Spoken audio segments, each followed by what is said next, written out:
Yan mga Lord. Biniro ko lang kayo, kinuhanan ko Itong na kayo bago ko Crocodile kayo Island na pinatalo. ito, isa ito sa mga pinupuntahan ng mga turista dito sa isla ng Saipan.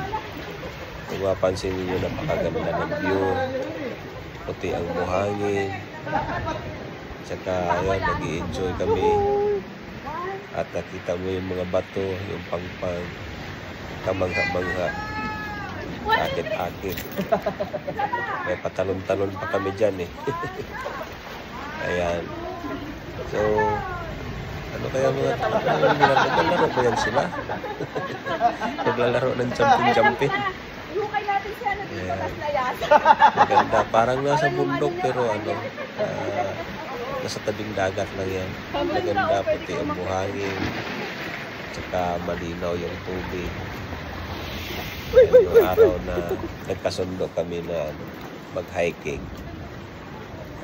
Palakad-lakad kami. Hanggang nakarating kami dyan sa ano na yan. Kung tawagin nila ay Crocodile Island. No? Kaya lang, pag sa Pilipinas ito, wala na. Pinagkakapira na. Terrorist. Hallelujah. So yan mga Lord. Huwag niyong kalimutang mag-like at mag-share. Thank you.